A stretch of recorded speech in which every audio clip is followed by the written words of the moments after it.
I'm Dr. Catherine Wilbert.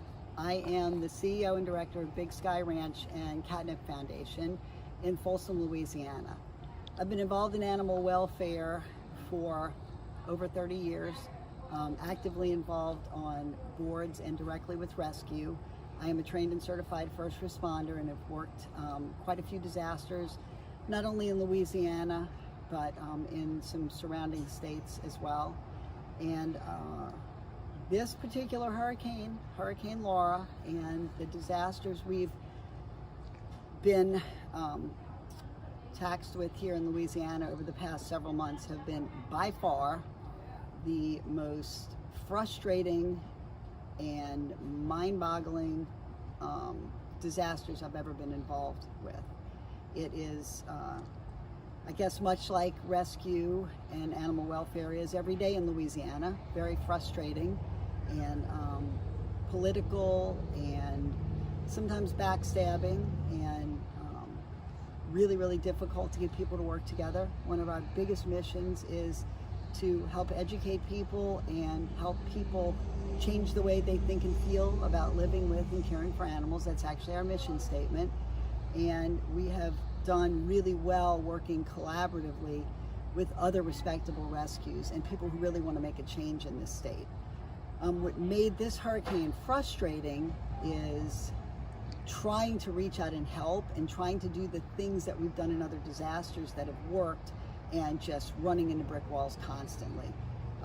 We actually, knowing what we've learned from other disasters, it's much easier to get animals out beforehand than waiting until floodwaters are here, which is what we fought in 2016. We learned in Hurricane Harvey and the work we did with Austin Pets Alive, they had taken a lot of shelter animals in prior to the storm, and we were able to help them move a lot of those animals out and either get them adopted or get them on transport to reputable organizations, get them adopted. So just prior to Laura's landfall, we reached out to several shelters that were in the cone of uncertainty, and we asked if there was anything we could help to do to transport animals out of harm's way. We have a large transport van that we use to transport animals, sometimes for spay-neuter for community people, but we use it to transport animals to other shelter partners and adoption partners that we work with in other parts of the country. And we have a disaster van, trailer actually, a 32-foot trailer that is completely self-sufficient to be used in disasters. It was a grant from American Humane right after the flood of 2016, because we worked so hard to get so many animals out of the flood zone and to get spayed and neutered and onto homes elsewhere. So we were awarded the grant for that disaster trailer, and it's been in a lot of disasters. It's been to multiple hurricanes, Harvey, Michael, Irma. So we tried to contact the different animal shelters, and basically we were told by a couple of them that they'd already gone for the evening and animals were still in the shelter, which was really mind-boggling to me. But we did reach out to the Calcasieu Parish shelter when the hurricane was predicted to directly hit there, and offered to come to get animals prior to the storm. They couldn't get permission to release the animals. I don't remember the exact numbers, but I believe there was somewhere around 60 dogs and 30 some odd cats left in the shelter prior to the hurricane hitting. And we said we could at least take all the cats out of there. By the time it was approved for us to come pick up the cats, we had not enough time. It was about 5 in the evening. There would not have been time to drive there and back. We would have been in the storm. So we talked to them about coming as soon as we possibly could. If it was a water situation, whatever, we were trained in that, we would come help, we would get the animals out and bring them back to our sanctuary, where we in general house about 300 animals, and work diligently to get them adopted, get them the medical care they need, and also bring them on transport to adoption partners. So the next day, we were told we were not able to get into the shelter because there were trees in the way, but they were cutting the trees, and we would be able to come that afternoon to get the cats. In checking back with them to try to plan our day, I asked some questions about what the animals would need. Were any vaccinated? Were any of the cats vaccinated? Did they have a roster of who was there?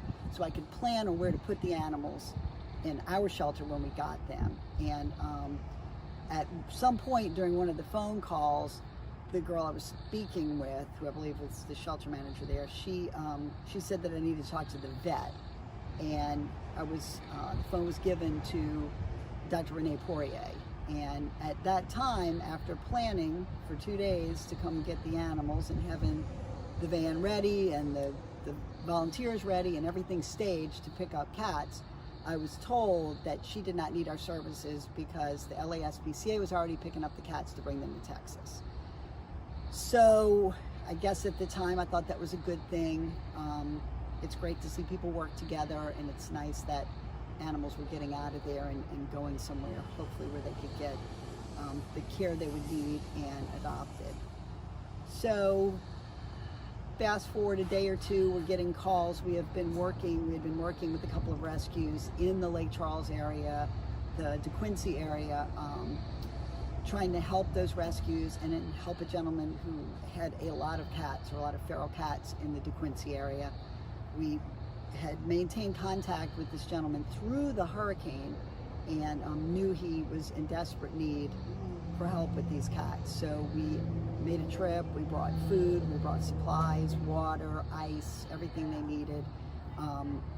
Got everything we could locally garner in a couple of days to try to go to that area. We were handing out food and everything for these people. We did what we normally do in disasters, started calling, writing some disaster grants, and we began getting a flood of phone calls. People who needed help. They needed food, they needed supplies, they weren't getting food. I was being told even of situations where people were shooting animals that they did not have food or water for. So I reached out to the Greater Good, which is an organization that we work with quite a bit. We're actually their rescue bank affiliate for the state of Louisiana. So we work with them and have a very good relationship. Reached out to them and I asked actually Denise Bash, who's in charge of their disaster response, if she could help in any way very quickly. And she told me that I should be able to make a request through the EOC. That's how it works, that the Greater Good had sent a lot of disaster relief to Louisiana, and it had been sent for these people, and it was here for use. It was food, it was vaccinations, medication. But I needed to reach out to the animal control in the parish that was affected and go through the EOC to garner those supplies we needed to help people. I again reached out to the Calcasieu shelter, was given Renee Poirier, and I was told that they did not need help and there was not people there who needed help. They had it completely under control. I explained that I was getting call after call for people who wanted to surrender animals, who could not help themselves. They didn't have food. They didn't have food for them. They didn't have food for their animals. They had no place to stay. They were trying to stay with relatives. I was told to tell them to contact animal control, that they had it. There was plenty of food. I was told so many times, there's plenty of food. Nobody needs food. I couldn't get any food. I asked a few times for vaccinations to help with the animals we were taking in that were owner surrendered, ones that people had brought to us, that I had explained that there were people who evacuated from Calcasieu Parish to St. Tammany Parish. They were staying with relatives, they were struggling, they needed help, and in some instances, people who had 10 animals, pets, they couldn't keep that many pets in the household with their families. Could we please help take these animals? Every time we take an intake, we have an intake protocol, and it's fairly rigorous, and they require vaccinations and spay neuter. So each animal is an expense on our nonprofit. I asked for the help that I was told was there. I reached out again to the Greater Good. I was told to ask Gina Troxler and St. Charles Parish, who had received some disaster response, and that I could get those supplies from her. Again, I was told I'm not the responding organization, that animal control has it under control, they do not need help, and that I am to tell people, no matter where they are, if they want to surrender their animal, they have to surrender it to animal control if they want to get help, because they would not help me help people. It is completely nonsensical to me, because why does animal control want animals? That doesn't even begin to make sense, because we pull animals from animal control organizations all over this state. We were taking cats from the DeQuincy area and helping rehome kittens from there long before the storm. We were doing spay-neuter for them, that we were helped by Alley Cat Allies to help them.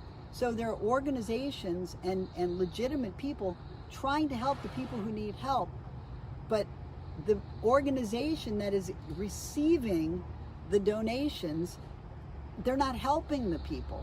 Doesn't even make sense. I called repeatedly on this and had multiple pointed conversations with, you promised me vaccinations, now you won't give them to me. You want me to tell people to surrender animals to animal control.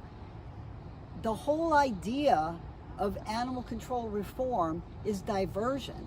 And I understand that we don't want people to take owned pets off of property that might be someone's animal, and they either just went to lunch, or their dog's left in the yard, or they're going to come back and find their cat. All of our trips to Lake Charles, we dropped off food to people. If we saw loose animals, we recorded the address, we fed in place, we talked to neighbors, we did things to make sure that the animals had food and they weren't taken from their area. The only animals that we took in were direct surrenders. The unfortunate thing is we can't get help for that.